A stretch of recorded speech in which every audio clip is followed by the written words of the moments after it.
की शुरुआत में हमें दो भाइयों को दिखाया जाता है, जिनमें से बड़े भाई का नाम निथिन और छोटे का नाम सैम है। ये दोनों भाई चोरी छुपे एक म्यूजियम में जाते हैं और वहां जाकर एक मैप चुराने की कोशिश करते हैं। यहाँ बड़ा भाई निथिन अपने छोटे भाई सैम से कहता है कि यह मैप बहुत ज्यादा कीमती है और यह मैप एक बहुत ही बड़े खजाने का रास्ता दिखाता है। यह कहकर बड़ा भाई फ्रेम को खोलकर मैप चुराने ही वाला होता है कि तभी वहां पीछे से गार्ड आ जाते हैं और वो इन दोनों भाइयों को पकड़कर एक अनाथ आश्रम में ले जाते हैं। दरअसल इन दोनों के पेरेंट्स नहीं थे और यह दोनों शुरू से ही अनाथ आश्रम में रहा करते थे। पुलिस उस अनाथ आश्रम की हेड से कहते हैं कि यह दोनों म्यूजियम से चोरी करते हुए पकड़े गए। ये सुनकर वो लेडी बहुत ज्यादा गुस्सा हो जाती है, क्योंकि इन दोनों भाइयों का यह पहली बार नहीं था। ये दोनों भाई पहले भी कई बार उस मैप को चोरी करते हुए पकड़े गए थे। इसलिए वो लेडी इनके बार बार चोरी करने की आदत से तंग आकर पुलिस ऑफिसर से कहती है कि सैम अभी छोटा है, इसलिए आप सैम को छोड़कर निथिन को अपने साथ जेल ले जाओ, क्योंकि बार बार समझाने के बावजूद भी निथिन चोरी करना नहीं छोड़ रहा था। अब यहाँ निथिन जेल नहीं जाना चाहता था, इसलिए वो यहाँ से भागने का डिसाइड करता है। तब वो अपने सामान को पैक करने के बहाने अपने रूम में जाता है। वो अपना सामान पैक करके यहाँ से भागने ही वाला होता है कि तभी पीछे से उसका छोटा भाई सैम आ जाता है। सैम अपने बड़े भाई से कहता है कि तुम मुझे छोड़कर जा रहे हो, मैं तुम्हारे बिना नहीं रह सकता। यह सुनकर सैम का बड़ा भाई सैम के पास आता है और उसे कहता है कि मैं खुद को पुलिस के हवाले नहीं करना चाहता। तुम जानते हो हम दोनों एक पायरेट फैमिली से बिलोंग करते हैं, इसलिए मुझे वो खजाना हर हाल में ढूंढना होगा। जाने से पहले सैम का बड़ा भाई सैम को एक लेटर और एक लाइटर देता है और कहता है कि मैं वापस जरूर आऊंगा। अब सैम अपने बड़े भाई के जाने के बाद जब वो लेटर खोलता है तो वो देखता है कि लेटर पूरा खाली है, उसमें कुछ भी नहीं लिखा होता। लेकिन जब सैम उस लाइटर को पेपर के नीचे जलाता है तब उस लेटर में लिखाई नजर आने लगती है। उस लेटर में ये लिखा था कि याद रखना हम लोग पायरेट्स यानी समुद्री लुटेरों की फैमिली से बिलोंग करते हैं। इसके बाद सीन शिफ्ट होता है और हमें 15 साल बाद का सीन दिखाया जाता है, जहां हम सैम को देखते हैं जो अब जवान हो चुका है और वो एक बार में काम करता है। लेकिन सैम उदास रहता है क्योंकि आज से ठीक 15 साल पहले उसका बड़ा भाई जो सैम को अकेला छोड़कर चला गया था वो अब तक लौटकर वापस नहीं आया और सैम अब भी अपने बड़े भाई की तलाश में है। इसी वक्त सैम के पास एक खूबसूरत लड़की आती है जिसे देखकर सैम उसका दीवाना हो जाता है और सैम अपने स्किल्स का इस्तेमाल करते हुए उसके सामने एक जाम पेश करता है। और जब वो लड़की सिगरेट जलाती है तो उसके पास लाइटर नहीं होता। तब वो सैम से उसकी सिगरेट जलाने को कहती है और यहाँ सैम उस लड़की की सिगरेट जलाते वक्त काफी बारीकी से उस लड़की के हाथ से ब्रेसलेट चुरा लेता है, जिसे देखकर हमें पता चलता है कि सैम अब भी अपनी खानदानी आदत चोरी करना नहीं छोड़ा है। और तभी सैम के पास विक्टर नाम का एक आदमी आता है। वो आदमी सैम से कहता है कि मुझे तुम्हारा लाइटर पसंद आया और मैं इस लाइटर को किसी भी कीमत पर खरीदना चाहता हूँ। लेकिन यहाँ सैम इस लाइटर को बेचने से साफ साफ इनकार कर देता है, क्योंकि वो लाइटर उसे उसके बड़े भाई नितिन ने दिया था। इसके बाद विक्टर नाम का वो आदमी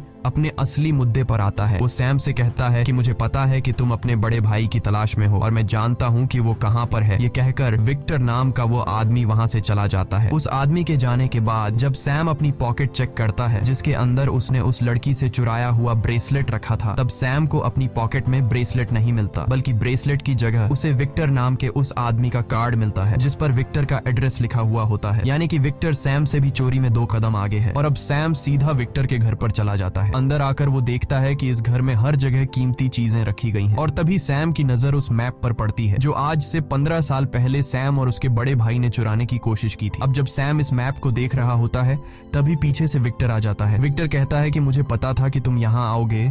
तब सैम विक्टर से कहता है कि यह तो वही मैप है जिसमें एक खजाने का नक्शा दिखाया गया है और इस मैप के रास्ते पर जाकर बहुत सारे लोगों ने अपनी जान दे दी और उन्हें कुछ भी हासिल नहीं हुआ। ये सिर्फ एक झूठी कहानी थी। तब विक्टर सैम से कहता है कि यह कोई झूठी कहानी नहीं है और ये खजाना सच में है। इसके बाद विक्टर वहाँ एक बुक खोलता है और इस बुक में वो सैम को एक शिप की तस्वीर दिखाता है और कहता है कि यह शिप कोई आम शिप नहीं है, बल्कि यह एक बहुत ही पुरानी शिप है जिसकी कीमत 500 करोड़ है। साथ ही साथ इस शिप में बहुत सारा खजाना भी छुपा हुआ है। तब सैम विक्टर से कहता है कि मेरा भाई कहाँ है, जिस पर विक्टर जवाब देता है कि तुम्हारा भाई और मैं इसी खजाने के पीछे लगे हुए थे, लेकिन फिर तुम्हारा भाई कहीं खो गया और पिछले 2 सालों से मैंने उसे नहीं देखा। लेकिन जाने से पहले तुम्हारे भाई ने इस खजाने के बारे में मुझे कई क्लूज दिए और मुझे पता है कि तुम्हें भी इस खजाने के बारे में काफी जानकारी है, इसलिए हम दोनों मिलकर इस खजाने को ढूंढ लेंगे। लेकिन सैम विक्टर के इस ऑफर को रिजेक्ट कर देता है। तब विक्टर सैम से कहता है कि अगर तुम मेरा साथ दोगे तो तुम्हें तुम्हारा बड़ा भाई भी मिल सकता है। ये सुनकर सैम सैम सोच में पड़ जाता है और सीधा घर चला आता है। घर आकर वो अपने भाई की फोटोज देखने लगता है। अपने भाई की फोटोज देखकर सैम बहुत ज्यादा इमोशनल हो जाता है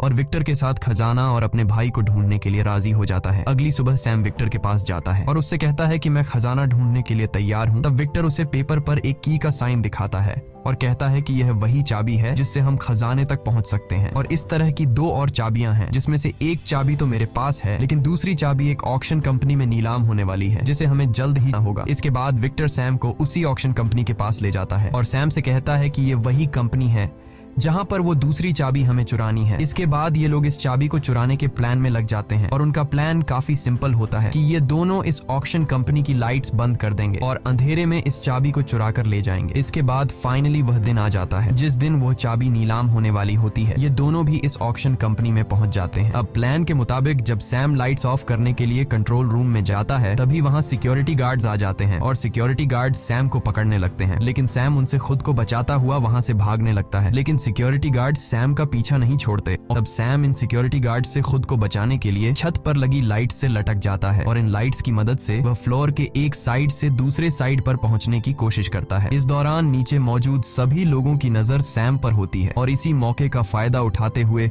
विक्टर गार्ड के कपड़े पहनकर चुपचाप वहां से चाबी चुरा लेता है। लेकिन जैसे ही विक्टर वहां से निकलने वाला होता है, तभी वहां एक लड़की आती है जिसका नाम लेला है और वो विक्टर के गले पर चाकू रखकर कहती है कि ये चाबी मुझे दे दो। तभी वहां कुछ गार्ड्स आ जाते हैं। गार्ड्स देखते हैं कि उस लड़की ने एक गार्ड के गले पर चाकू रखा है क्योंकि विक्टर ने गार्ड का सूट पहना हुआ होता है। तब गार्ड्स विक्टर को अपना साथी समझकर उस लड़की को पकड़ लेते हैं और विक्टर आसानी से वहां से निकल जाता है। बाहर उसे सैम भी मिल जाता है। तब ये दोनों एक कार में बैठकर वहां से निकल जाते हैं और इसके बाद ये दोनों सीधे पहुंचते हैं बार्सिलोना। वहां उनकी मुलाकात फ्रेजर नाम की एक लड़की से होती है। फ्रेजर विक्टर को पहले से ही जानती होती है। यहाँ फ्रेजर और विक्टर के बीच ढेर सारी बातें होती हैं और उनकी बातों से सैम को पता चलता है कि वो दूसरी चाबी विक्टर के पास नहीं बल्कि फ्रेजर के पास है। तब विक्टर फ्रेजर से कहता है कि वह दूसरी चाबी हमें दे दो, हम तीनों मिलकर खजाना ढूंढ लेंगे और पार्टनर बन जाएंगे। लेकिन फ्रेजर इनका पार्टनर बनने से इनकार कर देती है और वहां से जाने लगती है। तभी इन दोनों को शक होता है कि फ्रेजर ने खजाना चुराने का इतना बड़ा मौका कैसे रिजेक्ट कर दिया। और जब सैम अपना बैग चेक करता है, तब उसे पता चलता है कि फ्रेजर उनकी भी चाबी चुरा कर ले गई है। इसके बाद सैम बिना सोचे समझे फ्रेजर के पीछे भागने लगता है और काफी देर तक भागने के बाद जब फ्रेजर अपनी कार में बैठकर निकलने ही वाली होती है, तब उसकी कार के सामने सैम आ जाता है और साथ ही विक्टर भी वहां पहुंच जाता है। विक्टर फ्रेजर से कहता है कि अगर तुम सारा खजाना अकेले लेना चाहती हो तो जाओ, चली जाओ, हम तुम्हें नहीं रोकेंगे, लेकिन तुम नहीं जानती कि यह चाबी कहां और किस वक्त लगेगी और इसका राज सिर्फ सैम को ही पता है। यह सुनकर फ्रेजर इन दोनों के साथ काम करने के लिए तैयार हो जाती है और इसके बाद ये तीनों एक चर्च पहुंचते हैं और ये लोग उस चर्च के नीचे बेसमेंट में चले जाते हैं। वहां उन्हें वो चाबी लगाने की जगह भी मिल जाती है। वो चाबी लगाने की जगह एक स्टेचू के नीचे होती है। अब इन लोगों को ये बात नहीं पता थी कि चाबी को किस साइड पर घुमाना है। तब विक्टर एक बुक पढ़ता है और कहता है कि दोनों चाबियों को राइट साइड घुमाना है और जब ये लोग चाबी को राइट साइड पर घुमाते हैं, तभी उस स्टैच्यू से तीर निकलने लगते हैं। लकीली इन तीनों को तीर नहीं लगती और उनकी जान बच जाती है। इसके बाद दोबारा रिस्क लेते हुए सैम और फ्रेजर चाबियों को लेफ्ट साइड पर घुमाते हैं, जिसके बाद स्टैच्यू के नीचे से रास्ता निकल आता है। वो रास्ता एक टनल से होकर जा रहा था। तब यहाँ विक्टर कहता है कि तुम दोनों उसी टनल के रास्ते से आगे बढ़ो, मैं यहाँ बाहर तुम लोगों को प्रोटेक्ट करूंगा ताकि कोई भी तुम्हारे पीछे अंदर नहीं आ सके। सैम और फ्रेजर को विक्टर की बात ठीक लगती है, जिसके बाद सैम विक्टर को अपने मोबाइल के जीपीएस के साथ कनेक्ट कर लेता है ताकि ये लोग जहाँ पर भी हों इन्हें एक दूसरे की लोकेशन मिलती रहे। इसके बाद सैम और फ्रेजर उस टनल के रास्ते से आगे बढ़ने लगते हैं और आगे बढ़ते हुए ये दोनों एक दूसरे दरवाजे के पास पहुंच जाते हैं जो इसी क्रॉस वाली चाबी से खुल सकता था। अब फ्रेजर जैसे ही उस दरवाजे को खोलने की कोशिश करती है तो वहां पर पानी भरना शुरू हो जाता है क्योंकि ये दरवाजा ऊपर एक फाउंटेन से जुड़ा हुआ होता है और अगर जल्दी ये लोग बाहर नहीं निकले तो ये लोग पानी में डूब कर मर जाएंगे। और अब इस दरवाजे को खोलने के लिए दूसरे दरवाजे पर चाबी लगाकर पहले उसे खोलना होगा। सैम यहाँ विक्टर को कॉल करता है और उसे अपनी सारी सिचुएशन समझाकर कहता है कि बाहर तुम्हें एक चाबी का होल दिखाई देगा, तुम्हें जल्दी उसे खोलना होगा। अब विक्टर जो पहले से सैम के साथ जीपीएस के थ्रू कनेक्ट था, इसलिए वो उनकी लोकेशन जान लेता है कि ये दोनों कहाँ फंसे हैं। विक्टर उस जगह के करीब आकर जब सामने देखता है तो उसे वो चाबी वाला होल भी नजर आ जाता है। अब विक्टर उस जगह में चाबी लगाने के लिए सामने लगे ग्लास को तोड़ने लगता है। तभी लेला नाम की वो लड़की वहाँ आ जाती है जिसने पहले भी विक्टर पर अटैक किया था और अब इन दोनों में फाइट होने लगती है। दूसरी तरफ सैम और फ्रेजर पानी में डूबते ही जा रहे थे। यहाँ विक्टर उस लड़की से काफी देर तक लड़ने के बाद उसे सामने के ग्लास पर मारकर बेहोश कर देता है और जल्दी से उस दरवाजे में चाबी लगा देता है। विक्टर के चाबी लगाते ही दूसरी तरफ सैम और फ्रेजर के लिए ऊपर से दरवाजा खुल जाता है और उनकी जान बच जाती है। अब ये दोनों उस जगह से बाहर आते हैं और एक बार फिर से आगे बढ़ने लगते हैं। अब बारी थी फाइनल दरवाजे को खोलने की, लेकिन कोई भी ये नहीं जानता था कि इस दरवाजे को कैसे ओपन करना है। विक्टर बाहर खड़ा एक होल में से इन दोनों को देख रहा था। यहाँ सैम चाबी को उस होल में ट्राई करता है, पर वो चाबी उस होल में फिट नहीं हो रही थी और तभी सैम दीवार पर बने चाबी के सिंबल को देख लेता है, जिसे देखकर सैम समझ जाता है कि इस दरवाजे को खोलने के लिए एक दूसरी चाबी की जरूरत पड़ेगी। तब सैम फ्रेजर से कहता है कि जाओ और विक्टर से दूसरी चाबी लेकर आओ, लेकिन विक्टर इन पर भरोसा नहीं करता और दूसरी चाबी देने से इनकार कर देता है। लेकिन इस दरवाजे को खोलने के लिए कोई दूसरा रास्ता था ही नहीं, इसलिए विक्टर इनको चाबी दे देता है। अब सैम जब इन दोनों चाबियों को मर्ज करता है तो वही सिंबल बन जाता है जो सामने की दीवार पर बना था। अब सैम दोनों चाबियों की मदद से उस दरवाजे को खोल देता है और जब ये दोनों उस दरवाजे के अंदर एंटर होते हैं तो उन्हें अंदर 4 बड़ी बड़ी सराइयां दिखाई देती हैं। दूसरी तरफ विक्टर सैम से बार बार पूछ रहा था कि खजाना मिला या नहीं। उन्हें लग रहा था कि खजाना इन सराइयों में है। अब सैम फ्रेजर को अपने कंधे पर उठाता है, यह देखने के लिए कि आखिर इन सराइयों में क्या है। फ्रेजर जब एक सराय का ढक्कन हटाकर देखती है तो उसमें नमक भरा हुआ होता है। इसका मतलब ये था कि यहाँ पर कोई भी खजाना नहीं था। ये देखकर ये लोग बहुत ज्यादा उदास हो जाते हैं और तभी वो चारों सराइयां अचानक से टूट जाती हैं, जिसके अंदर से एक नक्शा निकलता है और यही उस खजाने तक जाने का असली नक्शा था। अब जब सैम उस नक्शे को देख रहा था तभी फ्रेजर उस पर गन पॉइंट कर देती है और उससे वो नक्शा ले लेती है। सैम उससे कहता है कि तुम ऐसा नहीं कर सकती, तुम तो हमारी टीम में थी। जिस पर फ्रेजर कहती है कि मुझे तुमसे कोई प्रॉब्लम नहीं है, लेकिन तुम्हारे साथ जो बंदा है जिसका नाम विक्टर है वो एक धोखेबाज इंसान है और उसने तुम्हारे बड़े भाई को भी धोखा दिया था। इसके बाद फ्रेजर सैम को गन से सिर पर मारकर बेहोश कर देती है और अपने साथ मैप और दोनों चाबियों को लेकर वहां से चली जाती है। कुछ देर बाद विक्टर सैम के पास आता है और वो सैम को बेहोश देखकर समझ जाता है कि फ्रेजर हमें धोखा देकर अपने साथ मैप और चाबियां ले गई है। सैम को जब होश आता है तो वो विक्टर से गुस्से में पूछता है कि मेरा भाई कहाँ है। अब विक्टर उसे बताता है कि मैं और तुम्हारा भाई बहुत साल पहले इस खजाने को ढूंढने के लिए निकले थे, लेकिन इस खजाने को ढूंढने सिर्फ हम नहीं बल्कि लैला नाम की वो लड़की भी थी जिसने म्यूजियम में मेरी गर्दन पर चाकू रख दिया था और उसी ने तुम्हारे भाई को मार दिया। ये सुनकर सैम बहुत ज्यादा इमोशनल हो जाता है और वहां से जाने लगता है, लेकिन तभी विक्टर उससे कहता है कि तुम्हारा भाई चाहता था कि उसके मरने के बाद तुम उसके सपने को पूरा करो। ये सुनकर सैम विक्टर से कहता है कि ठीक है, मैं इस खजाने तक अपने भाई के लिए जरूर जाऊंगा और खजाना मिलते ही हम दोनों के रास्ते अलग अलग हो जाएंगे। ये कहकर सैम वहां से चला जाता है। दूसरी तरफ हम फ्रेजर को देखते हैं जहां पर लैला भी मौजूद होती है। ये वही लड़की है जिसने सैम के बड़े भाई को मारा है और यहाँ हमें पता चलता है कि फ्रेजर और लैला दोनों एक ही आदमी के लिए काम करती हैं। फ्रेजर अपने बॉस को वो नक्शा और चाबी दे देती है, जिसे देखकर फ्रेजर का बॉस फ्रेजर से बहुत खुश हो जाता है और वो लैला से कहता है कि आज के बाद तुम फ्रेजर के अंडर काम करोगी क्योंकि तुम नक्शा लाने में कामयाब नहीं हो सकी और ये काम फ्रेजर ने पूरा करके दिखाया। ये सुनकर लैला को बहुत गुस्सा आ जाता है। इसके बाद उनका बॉस अपनी पूरी टीम को लेकर खजाने की तलाश में एक प्लेन में बैठकर निकल जाता है और वो अपने साथ जरूरत का सारा सामान भी ले लेते हैं। यहाँ उनका बॉस काफी खुश था क्योंकि उसके हाथ बहुत बड़ा खजाना लगने वाला था, लेकिन उसे पता नहीं था कि उसकी खुशी कुछ ही देर की मेहमान है। लैला बहुत ज्यादा अपसेट थी क्योंकि वो पिछले कई सालों से अपने बॉस के लिए काम कर रही थी, लेकिन अब वो फ्रेजर के अंडर काम नहीं करना चाहती थी और तभी लैला अचानक पीछे से आकर अपने बॉस का गला काट देती है। अपने बॉस को मरा हुआ देखकर फ्रेजर समझ जाती है कि लैला अब उसे भी नहीं छोड़ेगी, इसलिए वो अपनी जान बचाने के लिए प्लेन में जो कार थी उसमें छुप जाती है। लैला अपने आदमियों से कहती है कि जाओ और फ्रेजर को ढूंढो और उसे मार डालो और तभी हम सैम और विक्टर को देखते हैं जो उसी रेड कार की डिक्की में छुपकर प्लेन में आ गए थे। अब जब वो सभी लोग फ्रेजर को ढूंढ रहे थे,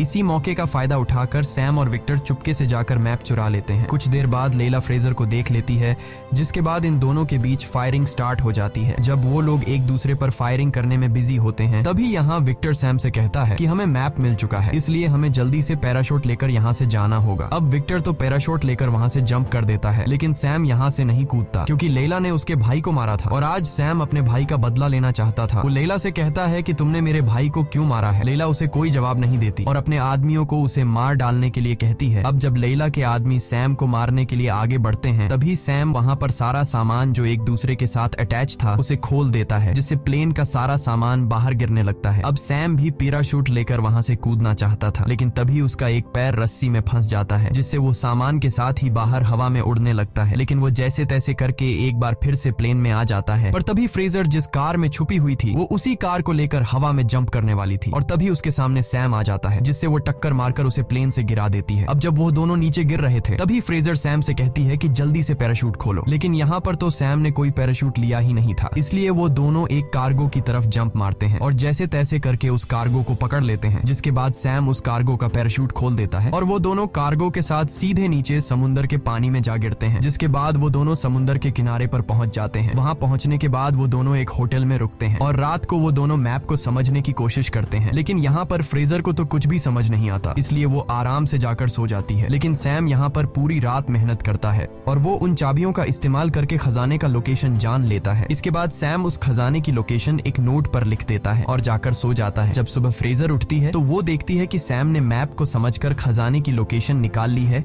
और वो यहाँ पर दोबारा चालाकी दिखाते हुए वो उस लोकेशन वाले पेपर को लेकर खजाने की तरफ निकल जाती है। अब सैम जब नींद से जागता है तो वह देखता है कि पूरी रात मेहनत करके उसने जो खजाने की लोकेशन निकाली थी वो लोकेशन फ्रेजर अपने साथ ले जा चुकी है। लेकिन यहाँ सैम उदास होने के बजाय उल्टा हंसने लगता है। दरअसल सैम ने उस नोट पर गलत लोकेशन मेंशन की थी, क्योंकि उसे पता था कि फ्रेजर उसे धोखा देगी और जो असली लोकेशन थी वो सैम ने एक बॉटल में छुपा रखी थी। इसके बाद सैम एक बोट में उस लोकेशन पर पहुंच जाता है, लेकिन वहीं लैला भी सैम पर नजर रखे हुए थी।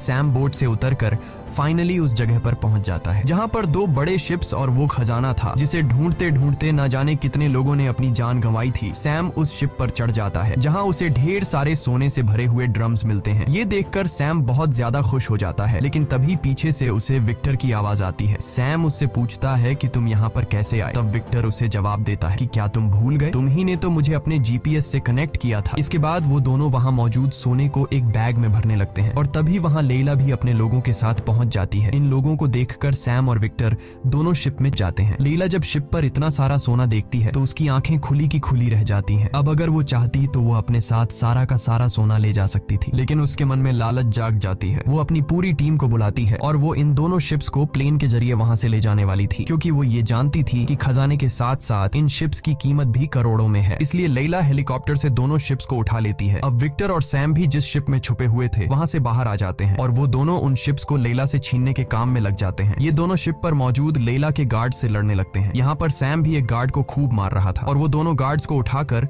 शिप से नीचे फेंकने लगते हैं। काफी देर तक गार्ड से लड़ने के बाद वो दोनों एक शिप को हाईजैक कर लेते हैं। अब लैला जब देखती है कि उसका एक शिप सैम और विक्टर ने हाईजैक कर लिया है तो वो बहुत गुस्सा हो जाती है और वो अपना हेलीकॉप्टर उनके पीछे लगा लेती है। विक्टर उनसे बचने के लिए हेलीकॉप्टर के जरिए शिप को तेजी से आगे बढ़ाता है, मगर यहाँ लैला भी उसका पीछा नहीं छोड़ती और वो अपना शिप विक्टर के शिप के करीब करके अपने लोगों को विक्टर और सैम से लड़ने के लिए भेज देती है। अब यहाँ सैम उन लोगों से लड़ने लगता है और तभी लैला सामने से आकर विक्टर के शिप को टक्कर मारती है, लेकिन इस टक्कर से विक्टर के शिप को ज्यादा नुकसान नहीं पहुंचता। इसलिए लैला अब दोबारा पीछे जाकर फिर से फुल स्पीड में विक्टर के शिप से टक्कर मारने के लिए आगे बढ़ती है। तभी सैम अपने शिप पर एक पुरानी कैनन देख लेता है और वह जल्दी से उसमें गन पाउडर लोड करके लैला के हेलीकॉप्टर पर अटैक कर देता है, जिससे लैला के हेलीकॉप्टर में आग लग जाती है और वो शिप एक पहाड़ से जा टकराता है। लेकिन टकराने से पहले लैला जैसे तैसे करके अपने शिप से कूदकर विक्टर के शिप पर आ जाती है और वो यहाँ शिप से एक बहुत बड़ी चेन समंदर में फेंक देती है, जिसकी वजह से